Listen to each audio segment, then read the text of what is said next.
Good morning, everyone. I'm so excited to be here.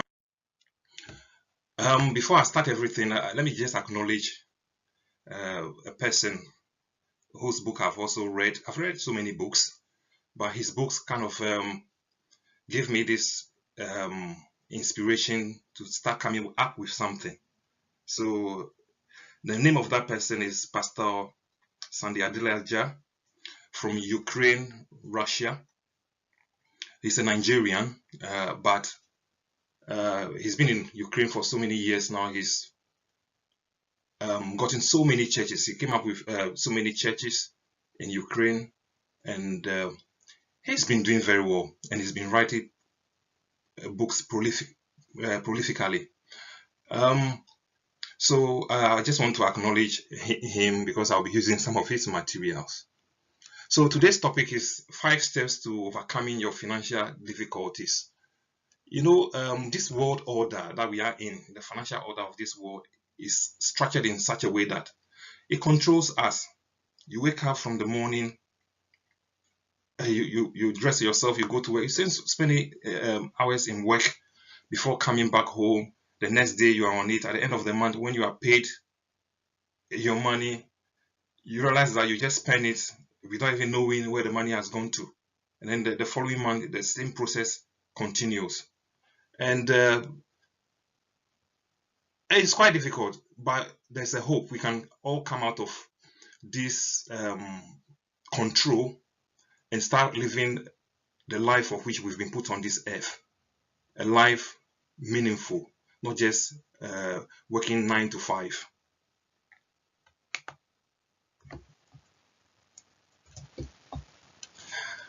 So I've got 5 steps. The first one is self-reflection. Before you do anything, you have to kind of know where you are currently, and then before you can plan for it. So you need to be asking yourself some questions. Set your self financial goals. So after you reflected on what you've been doing, what have been going wrong, then now we need to start setting ourselves financial goals. And after you set your financial goals, you need to be reading or researching around your financial goals so that you are well informed to making decisions. On the fourth note, one needs to start now with small but meaningful steps to achieving your goal. Sometimes we read things, we listen to things, we just say, oh, I'll do it, we procrastinate. But I'm just urging you, after you finish listening to me, please start it now, do something. And then the fifth one, you need to evaluate your performance periodically and implement changes as needed. So these are the 5 steps that one needs to take. But I'm going to go into a bit more details with each of the steps so that we know what to do. So self-reflection is mainly about asking yourself questions, finding out where you've gone wrong, what improvement needs to be made, or what lessons needs to be learned. So I've come up with 5 questions here for us to be asking ourselves to know what is really going wrong or what improvements need to be made. So the first one is, are you trapped with the web you have woven around yourself? In most cases, we've all woven webs, we put ourselves in cages that we get ourselves trapped. So I'm talking about finance. So in terms of finance, have you gotten yourself into so much debt? Have you made some financial commitment that you feel you can't come out of? An example might be you buying a very expensive car that you are paying for. You've been paying, and the value of the car is depreciating as you are, you are getting nearer to finishing the payment, and from there you get going for another car. You put yourself in another trap. So you should be asking yourself such question: what kind of trap have I set up for myself? You need to be thinking of how to free yourself from this trap. And then secondly, are you living from hand to mouth on a monthly basis? So at the end of the month, when you receive your salary, do you just spend it on food or on your clothes or whatever, and at the end of it all, you have no money reserved for yourself?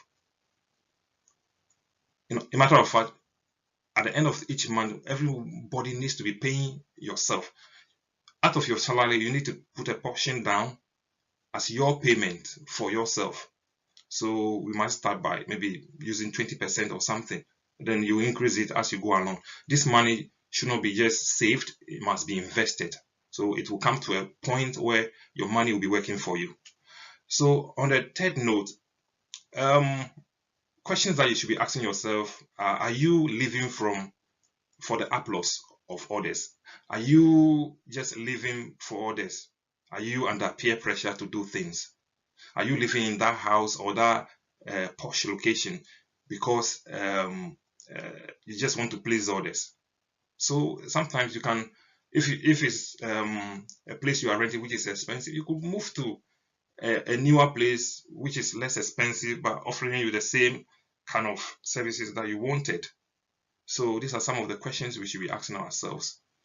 Not only accommodation, maybe your car, so many other things around you. We need to be asking ourselves, are we just pleasing others?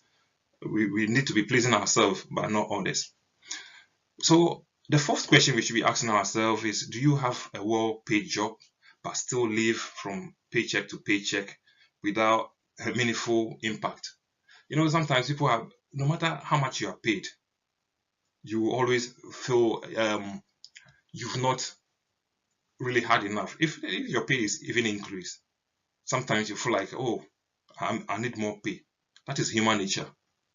So if you are in this situation, you are being even well paid, but still you are living from a paycheck to a paycheck without really saving anything, then I think you need to start working on yourself, to start putting some money down so that in the future money will be working for you as you go about fulfilling your purpose in life. So your 9 to 5 job might not be your purpose in life. Your purpose in life might be different. So the next one, can you afford to leave your present job without significantly negative consequences? This question is about the fact that it's also kind of talking about the controls again. So if you decided today you're not going to work, maybe for 6 months, I'm not going to work, I'll just stay at home and reflect upon myself. Would that put you into a serious problem? Would the bank be coming for your house? Would that car on finance be taken off you? So if that's the situation, then no, you are still under control, and we need to be thinking about getting ourselves out of this bondage, out of this control, out of this web.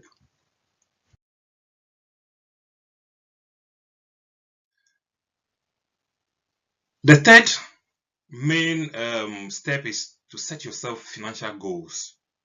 Set yourself financial goals, and this goal, first of all, the goal must be smart and unique to you.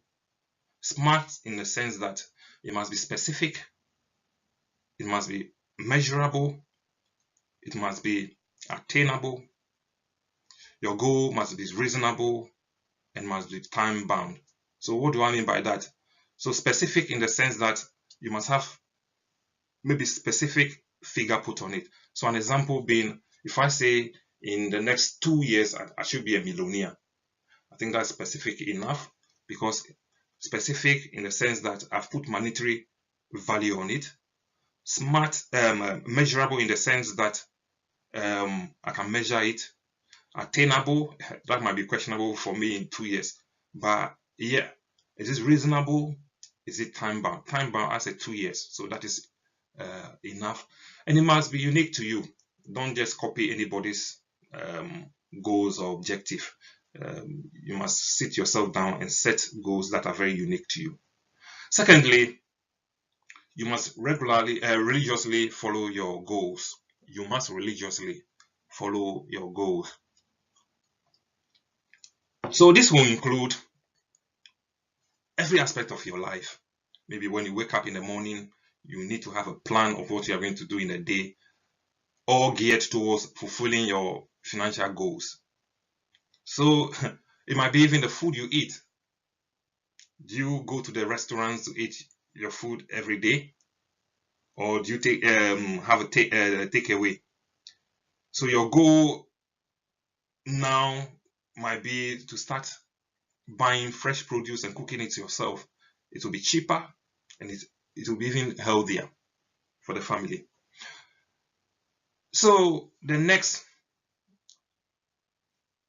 thing you have to do is anything you do from now on must be geared towards fulfilling your goal. Anything you do now uh, must be geared towards fulfilling your goal. It kind of ties you in with the previous point. So your mindset, everything, even if you are invited for a party, you ask yourself, is this going to fulfill my goal? So sometimes you will start cutting down things that you might think are not really fulfilling your goals. People you are associating with, are they helping me in fulfilling my goal? Sometimes, if that's the case, you have to start cutting down some of these associations. So everything that you do, even the books that you read, um, TV that you watch, if you're watching a TV and you realize that this is not really meaningful to you, well, you put it off, maybe get a book to read. And so that is that. The next point is get your family involved in your goal setting. This is very important. You need to get your full family on board as to what you are doing. If you don't do that, you are going to bring friction because they might not understand what you are doing. An example, you can't just go and decide to sell one of your cars if you have two cars at home. Your wife might just, or your partner might just come around to say, what are you doing? Are you getting crazy? Why have you sold the car? But if you get them on board and they understand what you are doing, they will come on board and they will support you and help you in achieving your goal. So that is that about that. And then the last point for setting yourself financial goal is to periodically review your performance against your goals and learn valuable lessons going forward. So periodically, maybe weekly or monthly, you sit down, you evaluate your goal, your performance against the target you set for yourself. Whether you are achieving the target, what are if not, what are the problems, and then you learn to resolve those problems quickly, and you move forward from there. So another step is to read around your financial goals. This is also very important. This is about researching. You've set your financial goal. You now need to be researching about how you come about achieving your financial goals. You need to read a lot of books. In actual fact, all these top rich guys in the world that we know, Warren Buffett, Bill Gates, and the likes, these guys read a lot. Books and articles, white papers, and whatever. They read a lot daily to make sure they stay on top of their game. And this makes their future even easily predictable because they know what is going to happen in the future. So one needs to be reading, reading, reading. So you need to be searching the net for free learning materials too. We are so blessed in these days that we are in that is very easy. You if you have an internet access, you go online, you can access so many materials, so many materials for free. So I urge you to start doing that now. Also look for online courses that are affordable. Some of them are even free. For me to come up with my YouTube channel, I just went on uh, YouTube Academy and it took me through the process easily. This, if I had gone to any other place, I should be paying money for, but it's free. It's free. I got it and it was easy. And coming up with the presentation slide, you could see that this looks quite slick. The one I did one at first, and it was rubbish, total rubbish. So I just went on YouTube again and then put in smart presentation, and it brought some nice less courses for me to do. Within some few minutes, I was able to get what the guy was saying, and I came up with this presentation slide. So, and the premium courses also that you can get online. Like an example, Udemy. I've got so many courses from Udemy myself, and it's not expensive. If you pay like £8, which is just the cost of your breakfast, you can get a course that will offer you about 80 hours of materials. So yeah, let's go for it. Let's make the best use of online courses to help around fulfilling our goals. Also, join groups on social media that will enhance your goal. There are so many groups um, that you can join. If you are on LinkedIn, you can join groups. Facebook, there are some very good um, groups that you can equally join from there to help you in achieving your goals. But don't just join and listen, contribute. Get your hands dirty.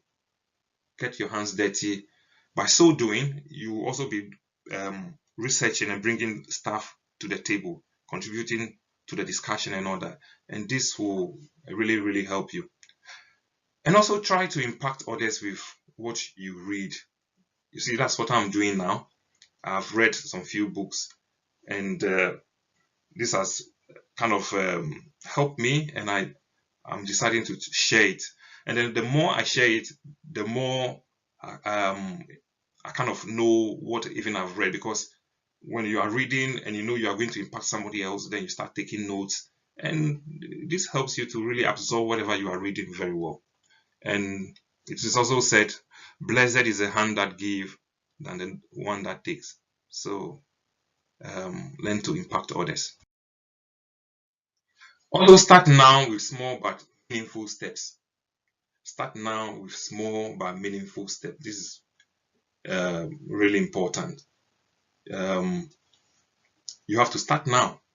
You don't have to, after you just finish watching this slide, please start doing something. It could just be you taking a paper and writing something of a plan, of an objective, of a mandate that you'll be following later. So from there, you might start researching, and within some short time, you realize that you are even coming up with something meaningful. Let's start converting our time to materials, to useful material for society. So start now. Do not procrastinate. Start now. Do not procrastinate. You know, procrastination is the thief of time. So please start now. Also, make small but meaningful steps towards your goals. Don't, as I said earlier on, you don't have to do anything so big. Just small steps, baby steps. You just writing something down, and even you just start thinking about it. With time, you start making giant leaps. So yeah, start small and you'll get there. And also have a mind shift around money and start saving. You know, when you receive your money or your salary or whatever, most of the time, because of the way the world is structured, or our financial world is structured, you see adverts here. This year, you decide to go for a window shopping, and you all of a sudden you realize that you've bought so many stuff, which is not really what you might even want. So let's start having a mind shift. When you receive your money, start paying yourself. Start paying yourself some money. Put some money aside for your investment. Save some money and then invest it into something. So let's start having that mind shift about money. And before you spend, think about, is there the need for me to spend this money? If not, keep it for saving, because you want to get yourself out of this world financial control order. And also push yourself out of your comfort zone. Put yourself out of your comfort zone. Me personally, I'm not the public speaking type, but just because of this exercise, I decided to push myself out of my comfort zone. I'm making this YouTube video. You see, so you need to push yourself out of your comfort zone in so many ways. It could be you even moving from your current location, your house, to maybe a smaller house. That is pushing yourself out of your comfort zone. People might not like it, your family might not like it, but at the end of it all, you are trying to get out of financial troubles or getting yourself out of this financial control. Also, be disciplined in your pursuit. Be disciplined in your pursuit. You know, this project you are embarking on is going to be, there will be a lot of challenges on the way.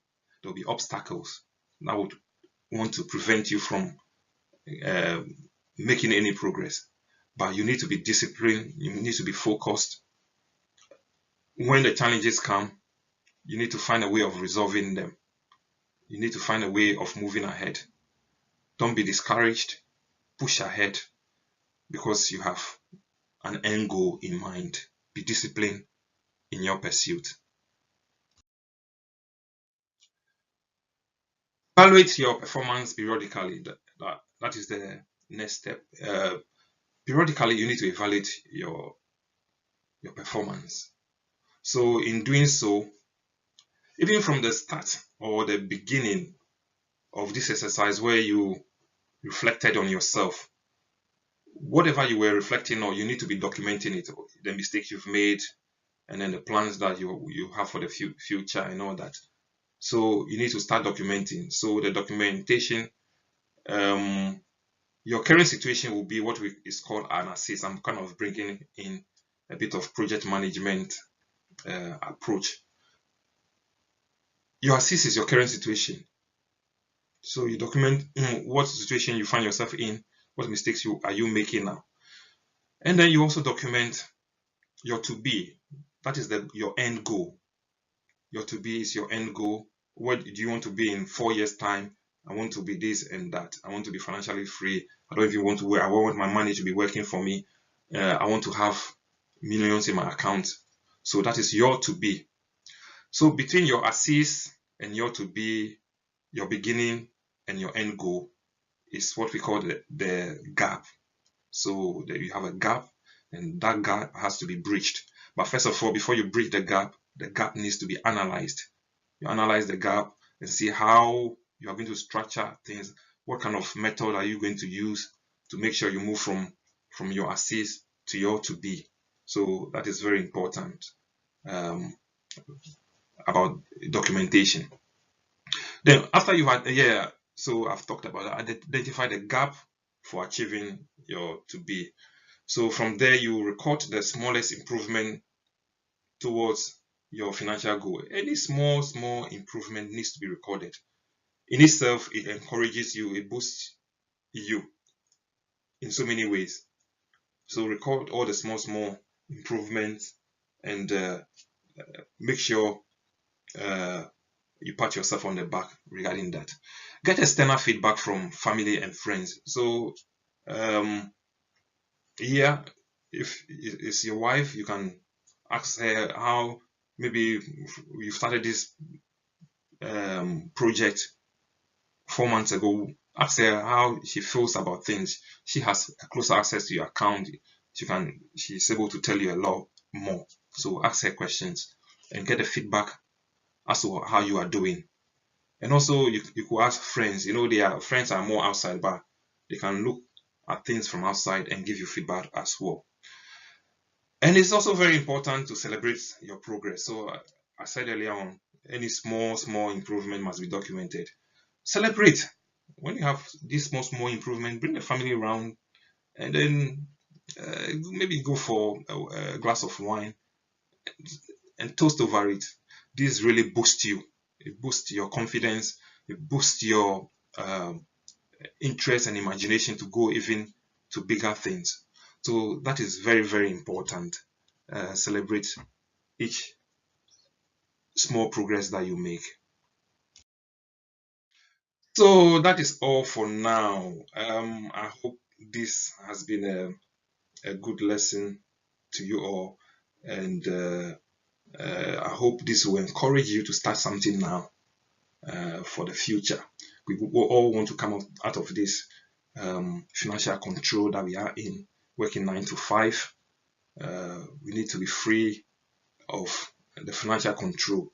So these are some few steps by which one can start working towards achieving such financial freedom. Thank you very much. This has been my first video. It might not have been perfect, so anything that you think needs to be improved, please leave a comment below, and I'll take it from there. Thank you, and have a blessed day.